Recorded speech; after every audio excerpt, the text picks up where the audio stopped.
Welcome to Wine by the Case. Where we uncourt legal insights one So we're talking about this has been in and out, I feel, but it's you it's know, in the news every week. right. Every week. So what we're talking about is someone was on a plane, there was a child, you know how this is going to go, and not the child's parent, but a rando person thought it was unfair that they made the child move out of the seat. Now, just to give you a backstory, this happened in Brazil, but also the child did have a window seat with the child's parents. And Few rows back. a few rows back, Yeah. I believe. And the parent never asked for the child to have the seat. But apparently, when the child was moved, the child did cry and get upset. And another passenger took it upon themselves to be very upset about this and start obnoxiously, in my opinion, filming. And so now there is a drum roll lawsuit. There's a lawsuit. And the lawsuit says, that the airline, or alleges, yes, it alleges that the airline did not follow its duty to her to keep her safe and to keep her free from harassment on the plane. well, and they also sued the individual that took the video, Yep. and the video was posted. Oh, and went viral. Went viral. viral. And Yeah. what is frustrating to me about the notion, like you said, some random person gets to basically say to somebody who was minding their own business. I mean, again, she paid for that seat. She got in the seat. The parents weren't complaining. They had a window seat 3 rows back. Yes, the kid wanted that seat, but the parents didn't object. The parents didn't move the child, and she sat in her seat. And then people started criticizing her for that. And I mean, angrily and loudly based on the video. Well, I think that the issue was that the child was crying and they didn't want to listen to the child cry. And then it went too far because it was almost based on the video that was posted by this individual, that it was almost taunting It of was. this poor passenger. And at no time, based on the video and based on the allegations in this complaint, did any of the airline attendants intervene, try to de-escalate. Now, maybe they did and it didn't make it on the video. We don't know. But based on the video. And then on top of that, it was posted, like you said, went viral. Mhm. And the woman continued to be harassed. Right. Oh, yeah. And based on this. the thing that was really, people share their opinions and social media in a way that they don't think will necessarily impact somebody else's life, because they're just sharing. I mean, today's day and age, you can post anything. Yeah. But what she said is this random stranger, not related to the child anyways, was standing in the aisle. By the video, you can tell that person was standing, and she's getting enough that the person is just staring straight ahead with her earbuds in, like trying to ignore it. But she is saying, "What is wrong with you? Don't you have any compassion for children? What's this world coming to? You don't like children?"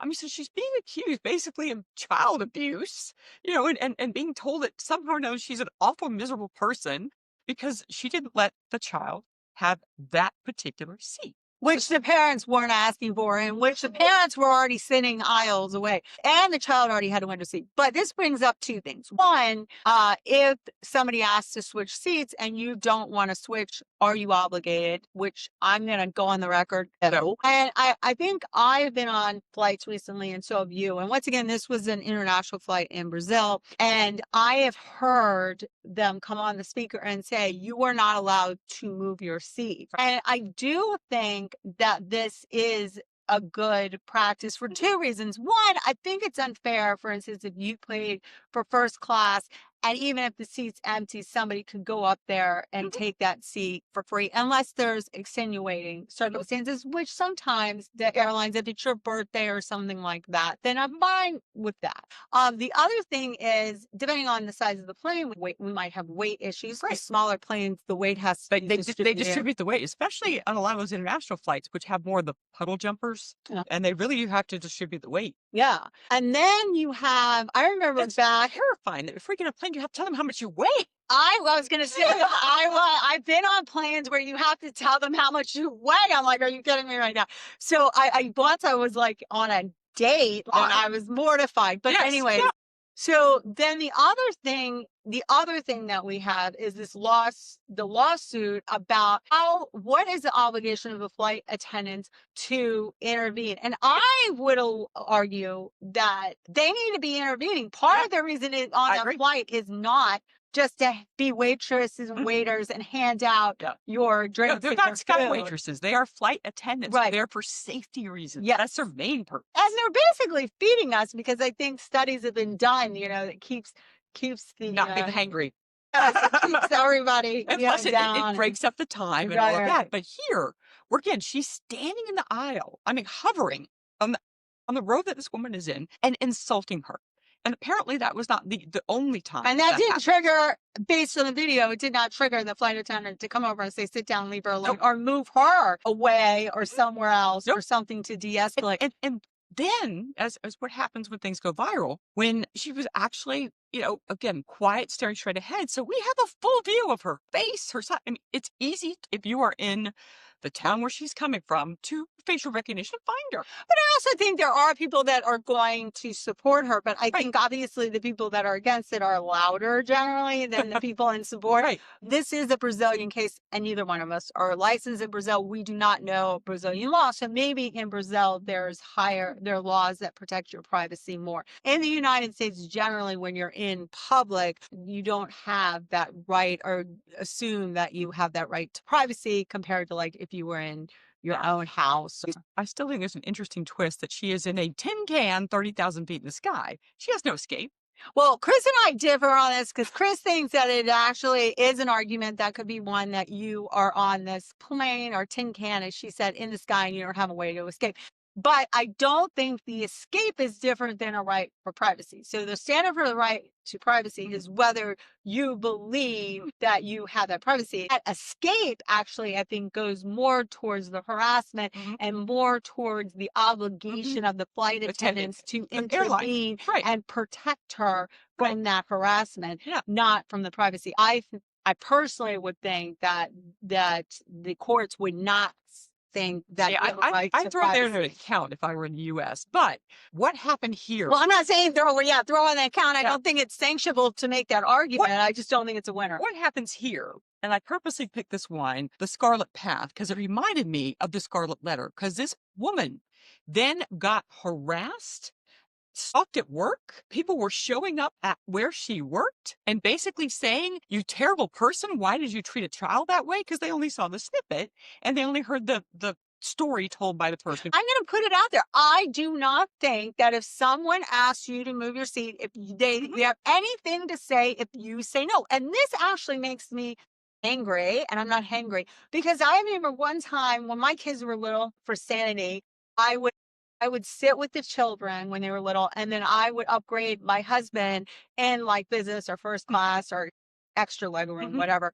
And so when he got off the plane, he wasn't frazzled when I was frazzled from being on the plane with these toddlers. And I remember one time a mother was like, for whatever reason, she had the middle seat and her child was wherever and wanted my husband to take the middle seat. And he felt obligated. And I was livid because I had paid hundreds Airlines of dollars for him to extra to have that seat, and didn't want him to sit like that because that was the whole point, or he would have been back with us sitting in a middle seat, right?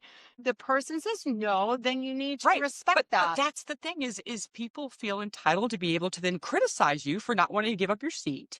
And this notion of her being harassed on the plane and then harassed at her workplace. And that's why she ended up suing. As she said she was stalked. She got pressed. She said people would point at her in the street. Also, we have to remember, some people, when they book these flights, they strategically do that. Right. Especially now with the change in the United States with aviation laws, because if you book a seat, I have to be very careful when I book my children's, because I used to just go down the seat like this and do it. And I have to make sure that the younger ones are with one of us or they will reseat you. Yep.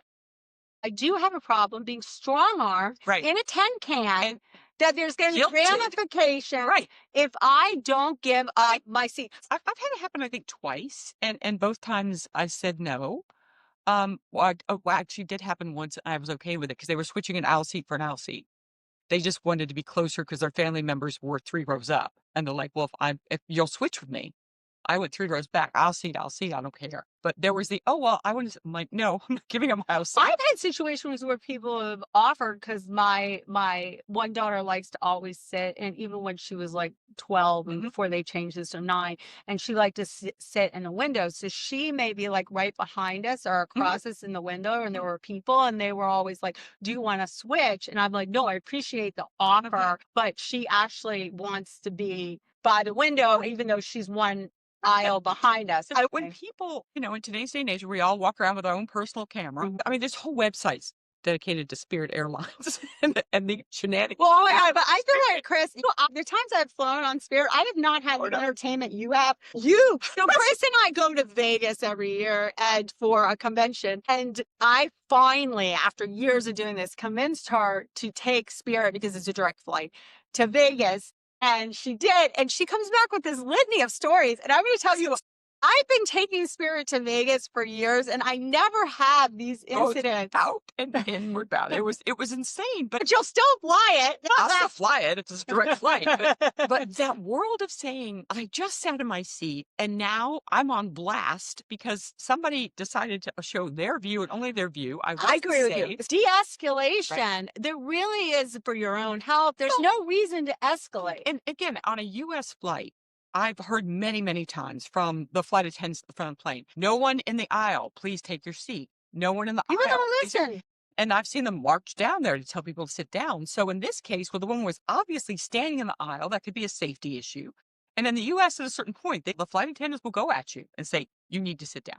Well, I think in the U.S., the flight attendants are getting, because you're hearing more about people being escorted off planes. You're hearing of the intoxication. They changed the alcohol. It used to be like in between flights, so you can bring the alcohol in between the flights on the plane. Now they're saying you're not allowed, and that's so people aren't getting trashed. But just because you sat on a plane doesn't mean you should have to wear the scarlet letter and have this notion of you're going to be criticized by people you've never met who have no idea what the full situation Well, is. just Because you're sitting in a seat on a plane. Just being in a situation where you're being harassed and no exit. So I'd like everybody to comment, please subscribe, but also and follow, but comment below and tell us, do you think that you should not be allowed to move your seat if you have a child that wants to sit, generally it's in the window, wants to sit in the window? What's the etiquette for that? But Yeah. and it's funny. Well, between the fact that I wanted to do scarlet for the poor girl wearing the scarlet letter, the scarlet path, we're talking about Spirit Airlines. This is Aldi wine, okay? We want to do a bunch of wine. $6.99, $7.99. So I don't really like this, and I like It's the a last Zinfandel. Aldi's. It's a And I don't like Zinfandel. I'm gonna give this a 4. See, I'd